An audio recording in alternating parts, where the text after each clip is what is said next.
கேள்வி நல்லா இருக்கு. Okay madam. வாழ்கனி எம்மான், இந்த வையத்து நாட்டில் எல்லாம் தாழ்வுற்று வறுமை மிஞ்சி விடுதலை தவறி கெட்டு பாழ்பட்டு நின்றதாமும் பாரத தேசம் தன்னை வாழ்விக்க வந்த காந்தி மகான் நீ வாழ்க வாழ்க. அண்ணல் நமது நாட்டு தந்தை அண்ணல் காந்தியடிகளை நாம் வருடத்தில் 3 முறை கட்டாயம் நினைக்கிறோம். சுதந்திர தின விழாவான ஆகஸ்ட் 15, அவருடைய பிறந்த நாளான அக்டோபர் 2, குடியரசு தினமான ஜனவரி 26.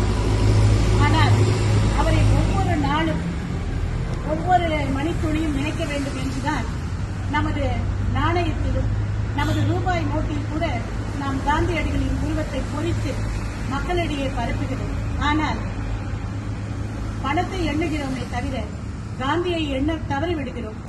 இந்த நிலை மாறி ஒவ்வொரு மணித்துளியும் காந்தியடிகளை மனதில் நினைத்து அவர் சொன்ன வாய்மையையும் நேர்மையையும் நாம் வாழ்வில் கடைபிடித்தால் இந்த நாட்டில் உள்ள மக்கள் யாவரும் குடிமன்னர்களாக மகிழ்ச்சி பொங்க எந்நாளும் இருப்பார்கள் என்பதில் எந்தவிதமான சந்தேகமும் இல்லை.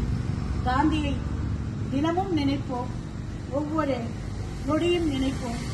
காந்திய வழியை பின்பற்றுவோம். இம்சையை தவிர்த்து அகிம்சையை பரப்புவோம். ஒவ்வொரு உயிருக்கும் துன்பம் செய்யாமல் இந்த மண்ணுலகில் மகிழ்ச்சியாக வாழச் செய்வோம். வாழ்க எம்மான் காந்தி மகான்.